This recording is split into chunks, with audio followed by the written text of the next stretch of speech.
the United States of America, land of the brave, home of the free. Now, imagine, if you will, an undoing of America's sweet liberty at the hands of her own government. This idea was to be explored on film, and its concept was so forbidden that it cost the lives of its director, his wife, and child. A documentary would soon follow, dissecting these events.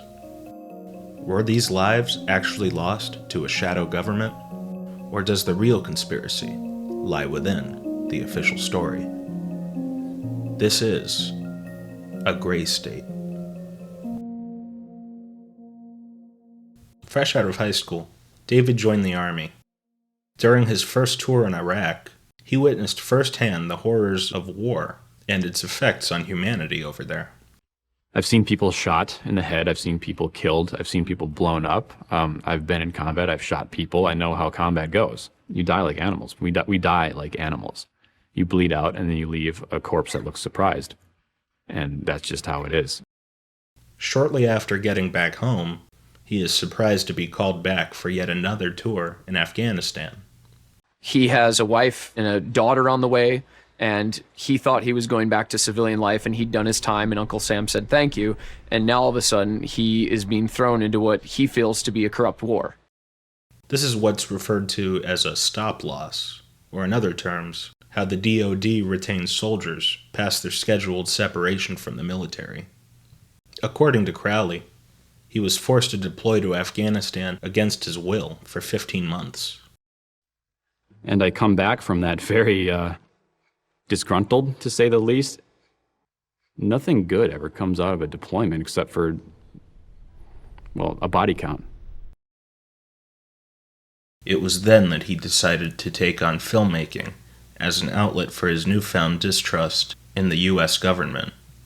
His magnum opus would be Gray State. Gray State is less a movie than it is a warning. We do not live in a dictatorship, but we do live in a police state. What we're going to see is the unveiling of this gray state foisted upon America. Sadly, David would not live to see his finished project.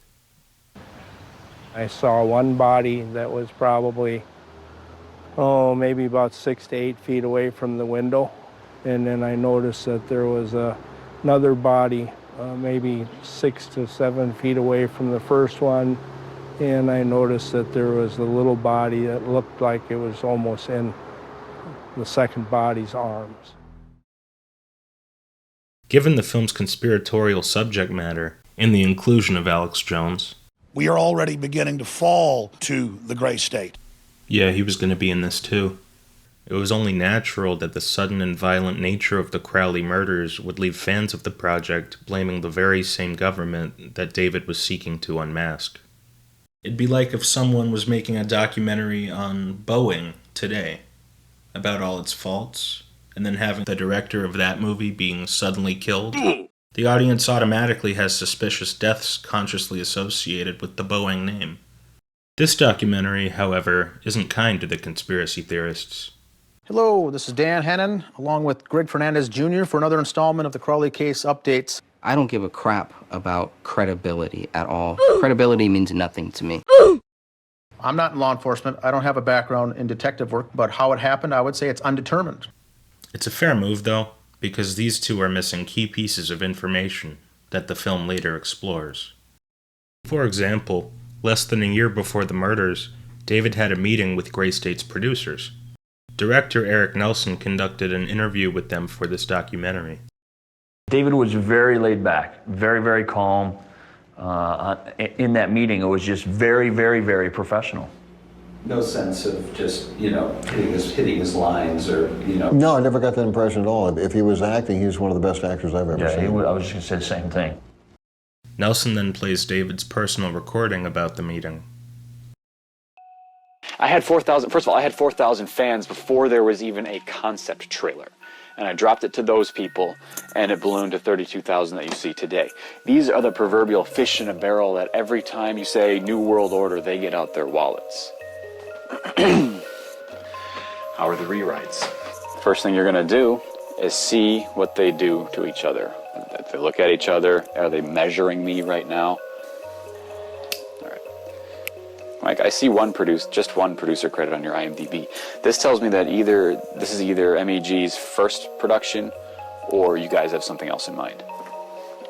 Remember, you're achieving a dominant position by matching their experience with your enthusiasm. So let them answer, but your wrap up now. Here's the sunset on your beautiful day with your partnership with the mics. It's the most divisive bull I've ever heard in my life. It's not the David who I met. Not at all. This is manipulative, this is psychotic. Yeah. It's subtle, but showing how people like these producers that had such faith in David, a side of him that they hadn't seen before, is an effective way to get the audience to question David. These are the proverbial fish in a barrel that every time you say New World Order, they get out their wallets. That segment alone makes it sound like his whole Gray State project is a con. On top of this, we get anecdotes from friends of David about how he was dealing with the growing pressure of helming a movie. I just was concerned for him. Because you go from hanging out with a person religiously to getting cut off. Friends then described tension between David and his wife Kamel that they witnessed at their daughter Ranya's 5th birthday party. At the birthday party, the only thing that stood out to me was that they weren't talking at all. She was just really tense the whole time. I'd say it was during Ranya's birthday party where I noticed such a disconnect between him and Kamel, and it was just really weird. It wasn't like any other time I've ever been in that household. It was stale, stagnant air. It just was bad. Now only 2 months before the murders, Kamel's sister makes a 17-hour drive to see what's going on. According to the police report, Kamel's sister drives 17 hours from Texas, pretty much as a desperate intervention. Her sister's not returning phone calls, they can't get in contact with David, and so she takes it upon herself to drive 17 hours from Texas and show up in Apple Valley. She gets to the door, rings the doorbell, and Kamel is home, and who appears in the door? It's David, who ends up telling her, no, you can't see your sister, and she never does. Why wouldn't you let her in the house? I mean, what possible motivation, what possible reason could you have to explain that? An uncovered voice memo helps shed light on what went down behind those walls. 30 October 2014. I was just getting back from Home Depot with a bunch of wood to build the compost bin. Had lunch with Coma, and suddenly she began to shake and weep and howl, as if like someone had died. And she sat down. She said, "This is what rapture is." You got to give me some time. Can I just lay here? Yeah. Do you want? I was just trying to remember everything. If you want to contribute, you can help me remember. Okay. You said you've come very far to find me, and Ronnie and I need to come with you. And there's not much time. Time is not of our world. And on some level, your soul has committed to mine, and we're gonna go somewhere. And Ronnie's coming with. I'm just kind of skeptical, I'm like trying to make sure the source from whence it came was real. I don't know. I my skeptical side right now, my scientific side, my brain's questioning where it came from. I was like, oh, was it something to confuse us? Am I crazy? I don't think it could get any more explicit than that in regards to where this was going. Throughout the film, we see clips of Crowley explaining what he refers to as the wall. The wall represents the story beats that he has planned throughout his Gray State film. At about an hour in, the viewers are introduced to the concept of the occult hint. This is where you see the occult influence in the story, and you'll see almost nothing until it spikes. But then a hint starts to rise. But if the hint is rising, where does the hint come from? And have I planted it appropriately in the past?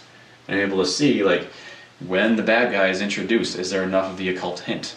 Has it been properly set up in the inciting incident? So I can ultimately bring it from nowhere and create this emotionally charged climax that is loaded with meaning that you didn't see coming. My personal theory is that he used the Gray State fan base as a tool so that when he commits the murder-suicide, people would automatically think it was the powers that be. He'd be made a martyr, and through the conspiracy-minded, his name would live on. I get it. It ain't making me laugh, but I get it. All right, you know you guys take the fun out of living. I do believe David's plan worked to some extent, given that it continued to be a topic of discussion, though for a short period. So, are the conspiracies justified? Well, director Eric Nelson makes the conspiracy theorists look extra schlubby by putting their input at the very end of the documentary, just after we as the audience listen to the details of the murders. Putting those two aside, I would have said, yeah, question everything, always.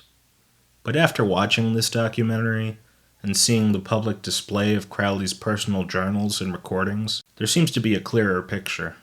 Or is it just an effective narrative structure on behalf of the documentary? Is it valid to question the Crowley murders? Let me know your thoughts in the comments. I will say that I don't think conspiratorial or critical thinking should be societally frowned upon, especially when an official story wants you to believe that a 20-year-old who was radicalized online but left no digital footprint had wide open access to a 150-yard kill shot without the assistance of Secret Service or FBI. But the Crowley murders are a different story, though. I wouldn't jump to the internet to promote misinformation just because you have a hunch. Unless you have a media conglomerate behind you, though. I mean, you do you, I guess. Thanks for watching. I'll see you next time.